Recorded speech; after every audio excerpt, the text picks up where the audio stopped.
Vi vil så her undersøge transporten af ilt rundt i blodet og hemoglobins rolle i den her transport.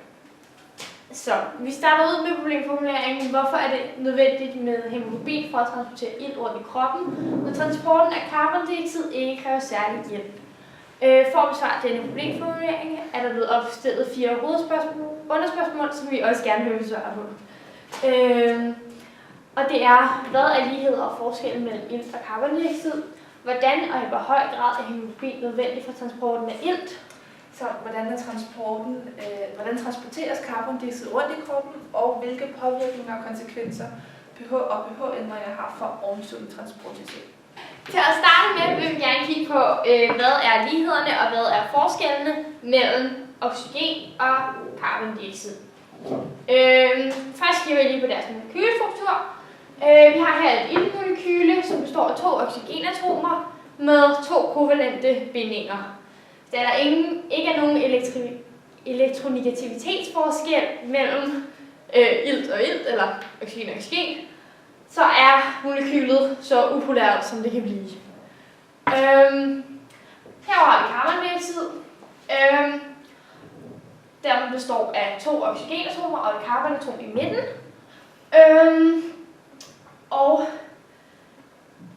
Står også kovalente polære bindinger, men selvom bindingerne er polære, så er selve molekylet i helhed upolært, da de 2 oxygenatomer udvejer hinanden, og dermed gør molekylet upolært.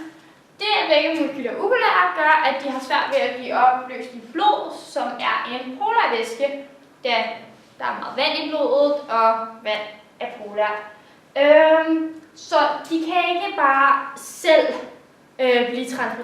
blive opløst i blodet, eller blandet i blodet. Derfor har de brug for nogle andre ting til at transportere sig rundt.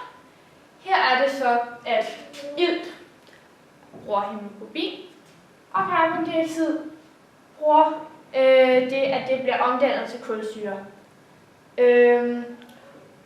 Og hvad er så forskellen på det? Hvorfor kan det ikke blive transporteret på samme måde? Jo, det er fordi, at oxygen er meget mere reaktivt end carbondioxid. Plus, at vi har brug for et intakt oxygenmolekyle for at kunne lave ordentlig respiration. Men ikke et intakt CO2-molekyle, da det er et affaldsprodukt i vores respiration. Så det vi gør for at forhindre, eller det kroppen gør for at forhindre oxygen, det i at reagere med andre molekyler eller andre atomer, det er simpelthen, at vi binder det til hemoglobin. Derfor bliver oxygen intakt, eller iltmolekylet er intakt, og kan blive transporteret helt fint og stille og roligt hen til cellerne, hvor der er brug for dem. Carbondioxid har man ikke brug for det intakt molekyle, så derimod kan man sagtens lade carbondioxid blive omdannet til kulsyre, som så senere bliver spaltet til bikarbonat. Okay, og næste spørgsmål er så, hvordan og i hvor høj grad hemoglobin er nødvendig for transporten af ilt. Og det forholder sig sådan, at ilt kan godt opløses i blodet, men fordi at blodet både indeholder nogle opløsede salte og nogle andre stoffer i blodet, så kan der kun opløses under 6 ml ilt per liter blod. Og det skal så sættes i perspektiv til, at når iltmætningen i blodet er 100%, altså når hvert hemoglobinmolekyle har bundet hver især 4 iltmolekyler, så har man en iltmætning på omkring 200 ml ilt per liter blod. Hemoglobin består af 2 forskellige dele, der er opbygget af en globindel og så hæmomer. Globindelen består af 2 alfakæder og 2 betakæder, mens at hæmomerne består af en jern-2-pollution, som har indgået i nogle komplekser.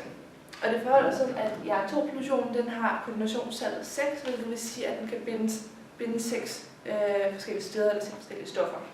Og 4 af de her bindinger de bliver optaget af nitrogenatomer i 4 pyrolringe, som er sat sammen til en stor ring med jern-2-pollutionen siddende i midten. Den 5. pollution bliver optaget af aminosyren histidin, som er den, der holder hæmgruppen fast på globinen, og den sidste position her kan så blive optaget af ilt. Og udover det, så er globins rolle også at holde de her hæmgrupper adskilt, Så globinen sidder sådan så, at hæmgrupperne bliver beskyttet, sådan så, at de ikke kan reagere med hinanden, fordi at hvis de kan komme i kontakt med hinanden, så kan de reagere således, at jern 2-fusion oxiderer til en jern 3-fusion, og en jern 3-fusion kan ikke binde ilt og kan derfor ikke transportere ilt rundt i vores krop, og derfor ubrugeligt for vores ilttransportsystem.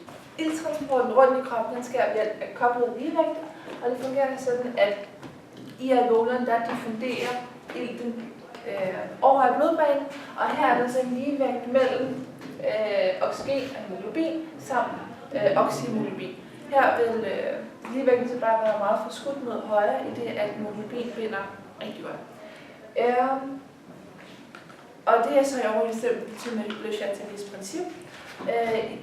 Det, at der kommer en masse ilt ud i blodbanen, og så reagerer de her to for at gøre tælleren større, således at indgrebet bliver mindst muligt. Og det er så det modsatte, der sker, når hemoglobin så kommer ud til muskelcellerne, hvor der er meget lidt ilt til stede. Her der reagerer det så den anden vej, således at oxyhemoglobin bliver til deoxyhemoglobin og ilt, således for igen at bringe ligevægtskonstanten i orden. Og så er vi så kommet til transporten af CO2 i blodet. Vi er nu ude ved cellerne, og der er foregået en hel masse respiration, og vi har det her restprodukt CO2, som vi skal have ud af kroppen via blodbanen.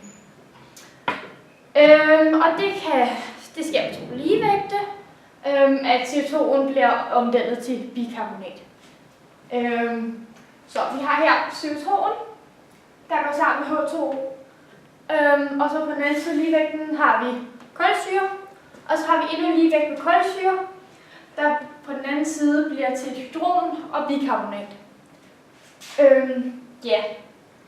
Så vi har altså rigtig meget CO2 her, som lige er diffunderet ud af cellen ud i blodbanen og ind i den røde blodcelle. Og det her CO2, det gør altså nævneren for stor, og dermed vores samlede ligevægtskonstant for lille. Så det der sker er, at ligevægten vil bevæge sig over mod højre, altså vil der blive dannet kulsyre, sådan at vores ligevægt konstant går op. Nu har vi så for meget kulsyre over ved den anden ligevægt konstant, hvilket gør, at den her ligevægt igen vil bevæge sig mod højre, sådan at vi får hydron og bikarbonat. Hydronet vil så heroppe, som man kan se det her, gå ud og sætte sig på hemoglobinmolekylet under transporten rundt i blodbanen, og bikarbonaten vil gå ud i blodplasmaet. Når vi så kommer over til lungerne, så har vi ingen CO2 i blodet. Det gør altså, at der er kulsyren her, der vil blive omdannet, så vil ligevægten blive forskudt den anden vej, fordi vores celler her er for stor. Så den her kulsyre vil blive omdannet til CO2 og vand. Nu har vi pludselig for lidt kulsyre over i den her ligevægt. Dermed vil vores hydron og vores bikarbonat gå sammen og danne kulsyre. Og så har vi så igen herover, hvor der er for meget kulsyre og for lidt CO2, og sådan fortsætter den med at gå i cirkler. Og på den måde får vi skilt alt CO2 ned. Det forholder sig sådan, at det blod, vi har inde i kroppen, det har en pH-værdi på 7,4, og det er en meget specifik pH-værdi, og den er meget vigtig for, at alle kroppens celler har det godt og kan fungere ordentligt. Det er sådan, at hvis der er udsving på helt ned til 0,2 i pH, så kan der ret fatale konsekvenser i det, at blandt andet mange enzymer, cellemembraner og andre dele af cellen kun fungerer på lige netop det her meget snævre 7,4. Og det vil så bevirke, at der sker en denaturering i af cellemembraner og enzymer. Ja. Så derfor så har kroppen et buffersystem, og kroppens vigtigste buffer, eller de har mange buffersystemer, og kroppens vigtigste, det er det her CO2 og bikarbonat buffersystem, som hjælper med at regulere blodets pH i kraft af deres syre- og baseegenskaber. Og så kan vi se her på ligevægtskonstanten fra før, at det ikke kun er koncentrationen, men også pH'en, som det hele afhænger af. Således at hvis der er et for surt miljø, så vil der blive skabt mere bikarbonat, således at ligevægtskonstanten bringes på plads. Mens hvis der er for basisk, så vil hydronerne gå sammen med bikarbonat og danne kulsyre, således at pH'en igen være nede på 7,4. Okay, så for at runde af, hvor vi startede med, hvorfor er det nødvendigt, at vi har hemoglobin til at transportere ilt rundt, men ikke hemoglobin til at transportere carbondioxid rundt eller et andet molekyle, så er det simpelthen fordi, at vi har brug for den, som vi sagde tidligere, intakte iltmolekyle til vores respiration, men vi har ikke brug for det intakte kulsyre eller carbondioxidmolekyle. Og dermed vil det ikke gøre noget, at carbondioxid bliver omdannet til kulsyre og så videre til bikarbonat. Men det vil gøre rigtig meget, hvis oxygen f.eks. går ind og reagerer med nogle af de salte, vi har i blodet.